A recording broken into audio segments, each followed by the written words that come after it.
Price Lord. கர்த்தர் நாமம் மகிமைப்படுவதாக. இந்த நாளிலும் காட்ஸ் ஃபேமிலி பிரேயர் சென்டர் மூலமாய் நாங்களோடு இணைந்து ஜெபிக்க வந்திருக்கிறேன். கர்த்தர் உங்களை ஆசீர்வதிப்பாராக.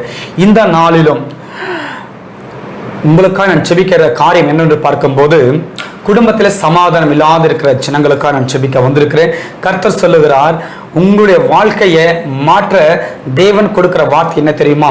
உங்கள் துக்கம் சந்தோஷமாய் மாறும். என் அன்பான தேவ பிள்ளைகளை, இன்றைக்கு குடும்பத்தில் பார்க்கும்போது அநேக விதமான பிரிவினைகள், அநேக விதமான மனக்கசப்புகள், எரிச்சல்கள், கோபங்கள், வைராக்கியங்கள் உங்கள் குடும்பத்தை சூழ்ந்து கொண்டு உங்கள் வாழ்க்கையுடைய சந்தோஷத்தையும் சமாதானத்தை கெடுத்துக் கொண்டிருக்கிறது.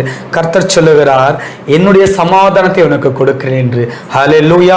உலகத்தில் கொடுக்கிற சமாதானம் அல்ல, தேவன் சொல்லுகிறார், என்னுடைய தேவனாய் கர்த்தருடைய சமாதானத்தை உங்களுக்கு கொடுக்கிறார். இன்றைக்கு என் பிள்ளைகள் என்னை புரிந்து கொள்ளவில்லை, என் பெற்றோர்கள் என்னை புரிந்து கொள்ளவில்லை, என் சகோதரனை புரிந்து கொள்ளவில்லை, என் சகோதரனை புரிந்து கொள்ளவில்லை என்று சொல்லி ஒருவருக்கொருவர் ஒவ்வொரு காரியத்தை சொல்வதை நம்ம கேட்டுக்கொண்டிருக்கிறோம். என் அன்பு தேவ பிள்ளைகளே, உன்னை மறந்தாலும், யார் உன்னை வெறுத்தாலும், உன் தேவனாகிய கர்த்தர் அவர் உன்னை மறப்பதில்லை, அவர் உன்னை விட்டு விலகுவதும் இல்லை, உன்னை கை விடுவதும் இல்லை என்று கர்த்தர் சொல்லுகிறார். என் தேவ பிள்ளையே, எசையா 49:16 சொல்லுகிறது, உன்னை அவர் உள்ளம் கையில் வரைந்திருக்கிறார், உன் மதில்கள் அவர் முன்னே இருக்கிறது, உன் வாழ்க்கை அவர் முன்னே இருக்கிற தேவ பிள்ளையே, அவர் உன்னை உள்ளம் கையில் வரைந்திருக்கிறார். நீ கவலைப்படாதிருங்கள் என்று கர்த்தர் சொல்லுகிறார். உன்னை யார் வெறுத்தாலும் ஒருபோது வெறுக்காத தேவன்.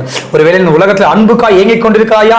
இயேசுவிடம் வாருங்கள். நீ நேசிக்கிற, நீ விரும்புகிற அந்த அன்பை என் தேவனாய் கர்த்தர் உங்களுக்கு கொடுக்க வல்லவராய் இருக்கிறார். நீ எந்த காரியத்துக்காக நீ கலங்கி ஒரு ஆறுதலுக்காக ஏங்கிக் கொண்டிருக்கிறாயா? இயேசுவே உங்களுக்கு நித்திய ஆறுதல் தருவார். ஒரு சமாதானத்துக்காக ஏங்கிக் கொண்டிருக்கிறாயா? இயேசுவே அந்த சமாதானத்தை கொடுப்பார். ஒரு சுகத்துக்காக, ஒரு ஆசீர்வாதத்துக்காக உன் வாழ்க்கையில் ஏங்கிக் கொண்டிருக்கலாம். உன் ஏக்கங்களையும் உன் கண்ணீரையும் என் தேவனாய் கர்த்தர் அதை கொடுத்து உன்னுடைய கண்ணீரை சந்தோஷமாய் சமாதானமாய் மாற்ற வல்லவராய் இருக்கிறார். வேதத்தின் வசனத்தின்படி உங்கள் துக்கம் சந்தோஷமாய் மாறும்.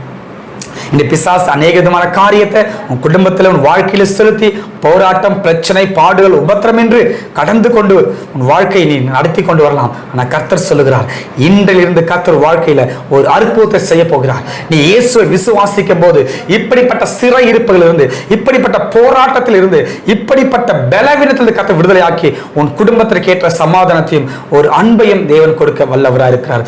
இன்றைக்கு எந்த சூழலில் வாழ்ந்து கொண்டிருக்கலாம், ஒருவருக்கொருவர் விரோதமாய் செயல்பட்டு கொண்டிருக்கலாம் வீட்டுக்குள்ள. ஆனால் கர்த்தர் சொல்லுகிறார், நீ எங்களோடு இணைந்து ஜெபிக்கும் போது உன் ஜெபத்திற்கு தேவன் பதில் கொடுக்கிறார். இன்றைக்கு என்னோடு கூட இணைந்து ஜெபியுங்கள். காட்ஸ் ஃபேமிலி பிரேயர் சென்டர் மூலமாய் நாங்கள் இணைந்து உங்களுக்காக ஜெபிக்கிறோம். ஒவ்வொருக்காக நாங்கள் ஜெபிக்கிறோம், ஒவ்வொரு காரியத்துக்காக ஜெபித்துக் கொண்டிருக்கிறோம். நிச்சயமாக தேவன் வாழ்க்கை ஒரு அற்புதத்தை செய்ய போகிறார். இந்த அற்புதத்தை நீங்கள் சாட்சியாய் காட்ஸ் ஃபேமிலி பிரேயர் சென்டரில் நீங்கள் தொடர்பு கொண்டு சாட்சியை பகிரும் போது அது அநேகருக்கு இன்னும் ஆசீர்வாதமாக இருக்கும். பெற்ற நன்மைகளை நீங்கள் அப்படியே நீங்கள் சொல்லாமல் வைத்தீர்கள் என்றால் அது உங்களுக்கு ஆசீர்வாதமாக இராது.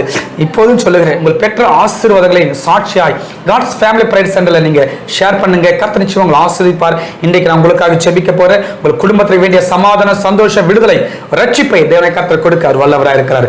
என்னோட இணைந்து ஜெபிங்களா? நிச்சயமாய் உன் சிறையிருப்பு மாறும், உன் வாழ்க்கை கட்டப்படும், உன் குடும்பம் கட்டப்படும். நீ எதிர்பார்க்கின்ற ஒரு சமாதான வாழ்க்கையை தேவன் கொடுக்க அவர் வல்லவராக இருக்கிறார். என்னோட இணைந்து ஜெபியுங்கள். கர்த்தர் உங்களை ஆசீர்வதிப்பாராக. ஆமென். ஆமென். ஜெபிக்கலாமா?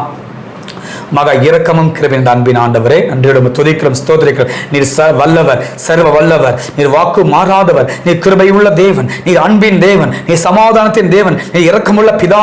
ஹல்லேலூயா. நன்றியோடு துதிக்கிறோம், ஸ்தோத்திரிக்கிறோம் ஆண்டவரே. சர்வத்தையும் அரசாளுகிற சர்வ வல்லவர் இயேசுவின் நாமத்தினால அப்பா, அந்த காட்ஸ் ஃபேமிலி பிரேயர் சென்டர் மூலமாய் அப்பா நாங்கள் ஜெபித்துக் கொண்டிருக்கிற ஒவ்வொரு ஜனங்களுக்காக ஸ்தோத்திரம். இயேசுவின் நாமத்தில் இந்த வீடியோவை பார்த்து கொண்டு ஆண்டவரே எங்களோடு இணைந்து ஜெபிக்கின்ற அவர் வாழ்க்கையில இயேசுவின் நாமத்துல குடும்பத்துக்குள்ள பிரிவினை உண்டாக்குகிற பொல்லாத சத்ருவின் வல்லமைகள், சத்ருடைய கிரியைகளை இயேசுவின் நாமத்துல அழிந்து போகும்படிக்கான ஜெபிக்கிற ஆண்டவரே, இப்போ சமாதானத்தின் தேவன் தாமே சாத்தானுக்கு காலை கீழே போட்டு நசுக்குவார். ரோமர் 16:20 படி ஆண்டவரே, இன்றைக்கு இயேசுவின் நாமத்துல சமாதானத்தை விரோதமா போராடுகிற பொல்லாத சத்ருவின் வல்லமைகளை இயேசுவின் நாமத்துல கடிந்து கட்டுகிறோம் ஆண்டவரே. அந்த வல்லமை அழிந்து போகும்படிக்கான ஜெபிக்கிற ஒருவருக்கு ஒருவர் விரோதமாக, ஒருவருக்கு ஒருவர் எரிச்சலாக, ஒருவருக்கு ஒருவர் கசப்பாய் ஆண்டவரே மாற்றிக்கொண்டிருக்கிற எல்லா அந்தகார வல்லமைகள், எல்லா அந்தகார கிரியைகள், சாத்தானுடைய எல்லா வல்லமைகள் அப்ப எல்லாமே நிர்மூலம் ஆக்கி போடும்படிக்காக நான் ஜெபிக்கிறேன். உங்களுடைய வல்லமை வெளிப்படும்படிக்காய் ஸ்தோத்திரம் ஆண்டவரே. ஏசப்பா இன்றைக்கு அந்த ஒரு அன்பின் ஆவியை ஊற்றுங்க.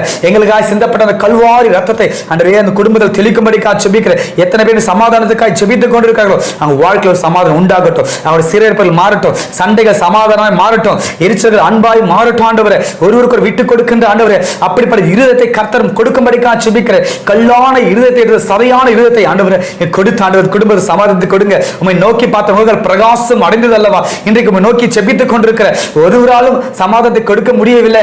எத்தனை காரியம் முயற்சி செய்து உங்கள் தோல்வி என்று அப்பா புலம்பிக் கொண்டிருக்கிற அப்பா உங்களுடைய பிள்ளைகளுக்காக ஜெபிக்க இன்றைக்கு ஆண்டவரே உங்களுடைய ஜெபத்திலே வல்லமை உண்டு. உங்களுடைய ஜெபத்தில் ஆண்டவரே பதில் உண்டு ஆண்டவரே. அவங்க வாழ்க்கையில் இருக்கிற சிறையிருப்பு மாறட்டும், அவருடைய கஷ்டங்கள் மாறட்டும், சமாதானம் உண்டாகும்படிக்காக ஜெபிக்கிறேன். சமாதானத்து விரோதமாக இருக்க எல்லா அப்பா பொல்லாத ஆவின் கிரைகளை அழித்து போடும்படிக்காக நான் ஜெபிக்கிறேன். கர்த்தருடைய சமாதானத்தை ஆண்டவர் வந்து வீட்டுக்குள்ள வைக்கும்படிக்காக ஜெபிக்கிறேன். அந்த பிள்ளையோட வாழ்க்கையில வைக்கும்படிக்காக ஜெபிக்கிறேன். அன்பின் ஆவியால் நிரப்பும்படிக்காக ஜெபிக்கிறேன். சமாதானத்தில் நிரப்பும்படிக்காக நான் ஜெபிக்கிறேன். கர்த்தருடைய ஆவி எங்கேயும் அவங்க விடுதலை உண்டு, நிச்சயமாகவே முடிவு உண்டு, நம்பிக்கை வீண் போகாது என்ற வார்த்தையின்படி ஆண்டவரே நாங்கள் விசுவாசத்தோடு ஜெபிக்கிறோம் ஆண்டவரே.